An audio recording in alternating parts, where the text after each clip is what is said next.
Hi, I'm Leanne Ely. I'm a nutritionist, a New York Times best-selling author, and some people even say I'm a life coach. I started the Daily Dish Show to share my story, my truth, and my journey to vibrancy, and to inspire others to do the same. Because it's all about grit, perseverance, and finding a way despite the odds. It's about embracing the whole woman, not just the parts that are easy to love, and feeding her heart, mind, body, and soul. But I found that this isn't just my story, it's your story too. It's go time. This is the Daily Dish. So let's talk about the wisdom. We're going to talk about wisdom and how come I believe that wisdom is a decision. It's not something that just happens with old age. Because how many fools do you know that are just old fools? Huh? They don't say old fool for nothing. Calling somebody an old fool is basically a slam on who they are. But there's a lot of old fools out there. Just because you're getting up in age doesn't mean that you're getting wiser. Wisdom then, therefore, as I look at it, is part of the equation when it comes to deliberately living your life intentionally and on purpose and for purpose. We have to seek out wisdom. Wisdom's not going to seek us out. Isn't that the truth? Have you noticed that? It doesn't seek you out. So if we're going to become wise, and I do believe that people of all ages can become wise simply by following a few certain steps and understanding that wisdom doesn't just happen. It's not like osmosis. Wisdom is something that's cultivated, sought after, and heart, mind, body, and soul. Lisa, you're so right. She says, seek and find. Yes. How funny that all comes together. It's the truth. It's also part of your reticular activating system. And once we start to activate that, we go after things on a daily basis and we start to enrich and empower our very lives. This is what I believe. So there's a lot of stuff on the internet, by the way, about how to become wise. But I haven't seen one single thing on that this is a decision to become wise. Decisions are so important. And I love to differentiate between decisions and choices. Because you say, if you say, I'm choosing to eat at this buffet versus I've made a decision to eat at this buffet, what sounds more decisive? What sounds more clear? Oh, she's made a decision on that. I'm choosing to. Choosing is very loose. Decisions are strong. Decisions are, this is what's happening. And probably a buffet is the wrong thing. I'm choosing to eat a healthy meal today versus I have decided to eat healthy. What sounds more decisive? What sounds more like a woman in charge of herself, right? It's the woman who's made a decision is the truth to that. So we have to look at what wisdom is. First of all, I love what the dictionary says about what wisdom is. The quality of having experience, knowledge, and good judgment. And then being wise. It's a being thing. So we ask, how do we do that? Well, I've got a few things that you can kind of check off. And by the way, if you want the show notes, go to savingdinner.com. Easy to get the show notes. Easy to find the journal that I talk about all the time at savingdinner.com/journal. All of it's there. But I'm talking about the things that we need to put into play so that we can then make that decision to be wise. Okay? How is that? Number one is to start with your thinking. Of course you have to. Your thinking is going to direct you into the path of wisdom, or it's going to pull the plug on it. Naleen, I know that you ordered your journal last night because I personalized it and we sent it to you today. I'm happy to have you here. Welcome. Sorry, I'm talking to somebody on Facebook. I will say hello to you on TikTok, though, if you say hi. Hi, Sue, by the way, and Amber, I just saw over there on TikTok. Number two is you got to expand your thinking. Others have thoughts too. Listen to them, absorb what they have to say, and use that, plug that into your paradigm. You're not the only one in this earth, and you're not the only one who has opinions, and you're not the only one that can add to a conversation. Learn to be a good listener. Listening is a skill, an art, and a craft, in my opinion. And when we do, that's how we can become the woman that we're supposed to be. Because suddenly, because we've become a good listener, we can empathize and love. We don't necessarily have to agree. Empathy isn't sympathy. Empathy is opening our spirit to those with other opinions. And sometimes they are completely the polar opposite of what ours are. But listening creates wisdom. Okay? We also need to look into our futures necessarily. And the reason we need to look into the future is because we need to project like what's going on here. Not live into the future, not live into the past, obviously being into the present. But this is how we plan for the future. Ever hear that one before? Of course you have. We have to plan for the future because that's how we get to the next step so that we can create exactly what we want down the road. We also need to use the past for the experiences that we have gleaned from them, not so that we can roll around in the mess of what was a tragic situation, not so that we can relive it. We don't need to do that. We just need to extrapolate out that experience and use it as a tool to teach us to do better the next time. You ever seen somebody, maybe it's been you, where you've gone over and over and over again and doing the same thing over and over again and not getting and getting the same bad results? That's not learning from your experience. The experience file, that's what I call it. When we take out and extrapolate what we've learned from it is the lesson. That is the lesson. It doesn't mean we have to roll around in the mud of all that emotional abuse maybe that was there or whatever it is. Let it go, right? And learn the lesson, and then we can move on. Because God bless America, don't we want to? I don't know about you. I don't want to relive. There's a whole bunch of garbage in my life I don't want to relive, but I do want to have learned that lesson. That's wisdom right there. What's next is a question that you need to ask yourself. Always, what's next? Now what do I do? Because as we do, we open the pathway. Have you noticed that?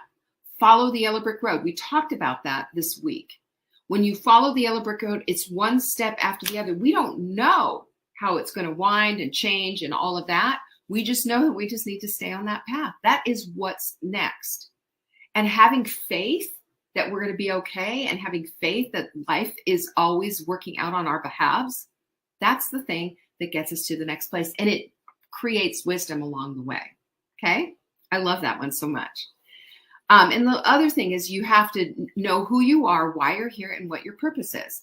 And I will tell you, sometimes just knowing that you're here on purpose and for purpose is enough.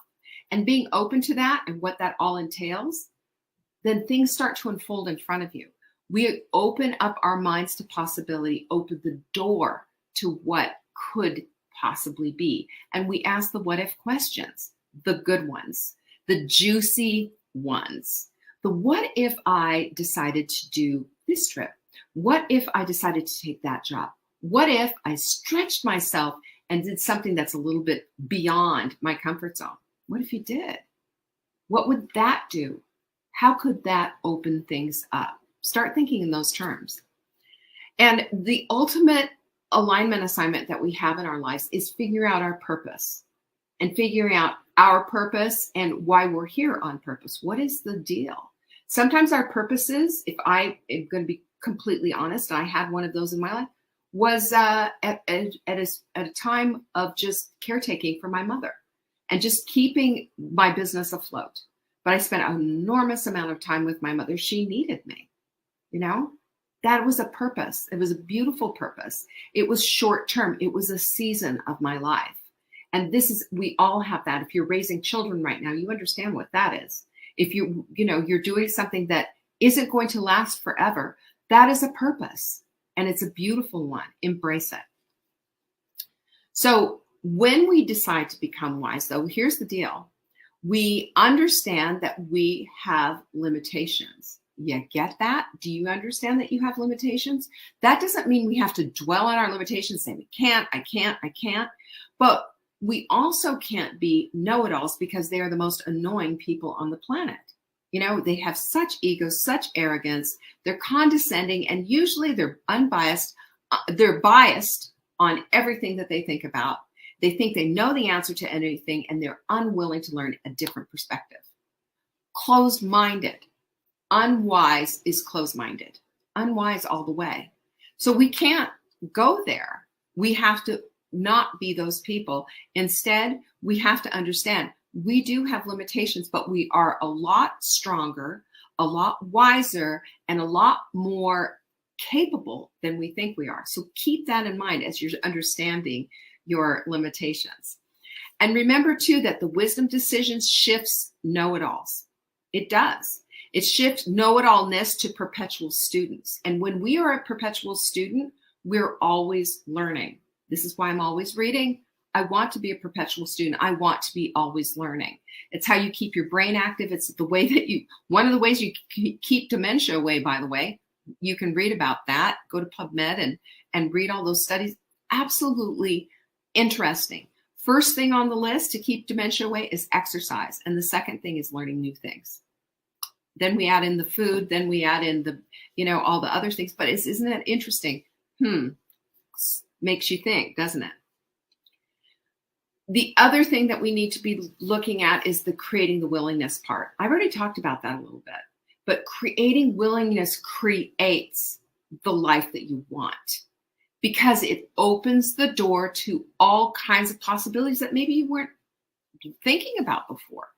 It allows your reticular activating system to start looking for things that actually will fill the need of something that maybe you needed to do. I can't tell you how many times that happens. To me, this willingness thing, that's the little hinge that opens the great big door. That's one of my favorite quotes too. Little hinges open big doors. So what if you decided to become a wise woman? What if you decided to do that? I've got 7 things for you. I'm just going to blast through them. Don't forget, go get the show notes for heaven's sakes. Tomorrow morning, they'll be in your email. Go to savingdinner.com, get the newsletter, and that will give you the show notes. Number 1, you'll listen more. There are so many who know more than you do. Be willing to listen to them and learn something from them. Number 2, start taking some more action, for heaven's sakes. You know what? Things don't get done unless you do them. Have you noticed how that works? Of course it does. Follow the directions wholeheartedly and do as directed. Not for every single little tiny thing in your life, but for the things that matter. Do that. Number 3, stop focusing on the problem and start focusing on the solution. The solution is the name of the game. The solution is the thing that's going to bring you to the place that you want to go to, right? That's where your energy needs to be, and your focus is your energy.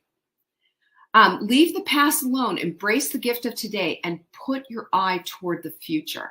Your eye toward the future is important, but the gift of today is living in the present and with those that you love. Number 5, take your time in reacting. Just because somebody comes at you with something, that doesn't mean you have to go, bonkers on it and just rip them a new one. You don't. Why not backing away? And I'll tell you something, social media, whatever. Social media is a place where a lot of people they decide, okay, it's time for me to be a complete jerk. Keyboard warriors.